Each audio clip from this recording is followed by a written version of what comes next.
Hello, മിയാനി കിച്ചൻ്റെ പുതിയൊരു വീഡിയോയിലേക്ക് എല്ലാവർക്കും സ്വാഗതം. ഞാനിന്നിവിടെ ചെയ്യാൻ പോകുന്നത് പുഴുങ്ങിയ ഉരുളക്കിഴങ്ങും സവാളയും തൈരും ചേർത്ത് ഒരു കറിയാണ് ഉണ്ടാക്കാൻ പോകുന്നത്. ഈ കറിയുടെ പേരെനിക്ക് ആക്ച്വലി അറിയില്ല. ഇതെൻ്റെ ഒരു നോർത്ത് ഇന്ത്യൻ ഫ്രണ്ട് ടിഫിനിൽ ഫ്രൈഡ് റൈസിൻ്റെ കൂടെ കൊണ്ടുവന്നതാണ്. സലാഡാണോ എന്ന് ചോദിച്ചാൽ അതും എനിക്കറിയില്ല. കറി പോലെ ഉണ്ട്, എന്നാൽ സലാഡായിട്ടും കഴിക്കാം. ഇതിനാവശ്യമുള്ള സാധനങ്ങൾ ഞാൻ ഒരു ഉരുളക്കിഴങ്ങ് പുഴുങ്ങി കഷ്ണങ്ങളായി നുറുക്കിയത് ഇവിടെ വെച്ചിട്ടുണ്ട്. 2 ചെറിയ സവാള സ്ലൈസ് ആക്കിയത്, 1 കപ്പ് തൈര്, കുറച്ച് മഞ്ഞൾപ്പൊടി, കുറച്ച് മുളക് പൊടി, ഉപ്പ്, 2-3 പുതിനയില, പിന്നെ 1 സ്പൂണ് കസൂരി മെത്തി. ഇത്രയും സാധനങ്ങളാണ് ഇത് തയ്യാറാക്കാനായിട്ട് നമുക്ക് വേണ്ടത്. ഇനി ഇതിൻ്റെ ആദ്യത്തെ പ്രോസസ്സ് എന്താണെന്ന് പറഞ്ഞാൽ, നമുക്ക് ഈ തൈരിലേക്ക് പുഴുങ്ങിയ ഉരുളക്കിഴങ്ങ് ഇട്ട് കൊടുക്കാം.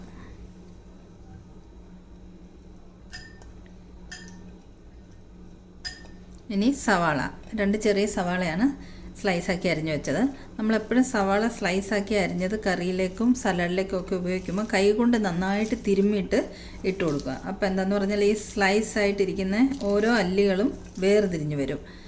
അപ്പം നമ്മൾ സവാള എണ്ണയിൽ മൂപ്പിക്കുമ്പം പെട്ടെന്ന് മൂത്ത് കിട്ടാനൊക്കെ ഇങ്ങനെ തിരുമ്മിയിട്ടിടുന്നത് നല്ലതാണ്. അപ്പോൾ ഞാനിത് കൈകൊണ്ട് നല്ലോണം തിരുമ്മിയിട്ട് ഇതും കൂടെ ഉരുളക്കിഴങ്ങിലേക്ക് ഇട്ട് കൊടുക്കുകയാണ്. അപ്പോൾ 2-3 പുതിന ഇല ഉണ്ട്, അതും കൂടെ ഇട്ട് കൊടുക്കുന്നു. ഇത് മൊത്തം ഇതിൽ കിടക്കട്ടെ. ഇനി ഇതിലേക്ക് നമുക്ക് 1 സ്പൂണ് മുളക് പൊടി ഇട്ട് കൊടുക്കാം. ഒരു ചെറിയ സ്പൂൺ മുളക് പൊടി ഇട്ട് കൊടുക്കുകയാണ്. ഇത്ര മതി. ആവശ്യത്തിന് ഉപ്പ്, ഒരു 1/2 സ്പൂൺ ഉപ്പിട്ട് കൊടുത്തിട്ടുണ്ട്. ഇനി ഇത് നമുക്ക് നല്ലോണം ഇളക്കി യോജിപ്പിക്കാം. ഒരു വലിയ ഉരുളക്കിഴങ്ങായിരുന്നു. ഇത് നമുക്ക് ചപ്പാത്തിയുടെ കൂടെ ഫ്രൈഡ് റൈസ്, ജീര റൈസ്, അതിൻ്റെ കൂടെയൊക്കെ സലാഡ് പോലെ കഴിക്കാനും ചോറിൻ്റെ കൂടെ കറി പോലെ കഴിക്കാനും ഒക്കെ നല്ലതാണ്. ഇത് നല്ല ടേസ്റ്റാണ്. ഇത് ഞാനിത് കഴിച്ചിട്ട് എനിക്ക് ഒരുപാട് ഇഷ്ടപ്പെട്ടത്. അതുകൊണ്ട് ഞാൻ വീട്ടിൽ 2 പ്രാവശ്യം ഉണ്ടാക്കി നോക്കി, ജീര റൈസിൻ്റെ ഫ്രൈഡ് റൈസിൻ്റെ ഒക്കെ കൂടെ. അപ്പോൾ എനിക്ക് നല്ലോണം ഇഷ്ടപ്പെട്ടു. ഞാൻ വിചാരിച്ചെന്നാൽ അതിൻ്റെ റെസിപ്പി ഒന്ന് ഷെയർ ചെയ്യാമെന്ന്. അപ്പോൾ ഇത് നല്ലോണം മിക്സ് ചെയ്ത് ഇവിടെ ഇരിക്കട്ടെ. ഇനി നമുക്ക് അടുത്ത എന്താണെന്ന് നോക്കാം. ഒരു പാൻ അടുപ്പത്ത് വെച്ചിട്ടുണ്ട്. നമുക്കതിലേക്ക് 1 സ്പൂൺ എണ്ണ ഒഴിച്ചു കൊടുക്കാം. എണ്ണ ചൂടാട്ടെ. എണ്ണ ചൂടായി വന്നിട്ടുണ്ട്. അതിലേക്ക് നമുക്ക് എടുത്തു വെച്ചിരിക്കുന്ന 1 സ്പൂൺ കസൂരി മെത്തി ഇട്ട് കൊടുക്കാം.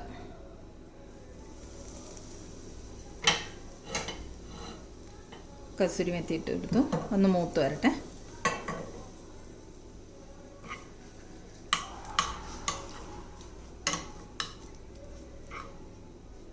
ഇതിലേക്ക് നമുക്ക് ഒരു 1/4 ടീസ്പൂൺ മഞ്ഞൾപ്പൊടി ഇട്ട് കൊടുക്കാം.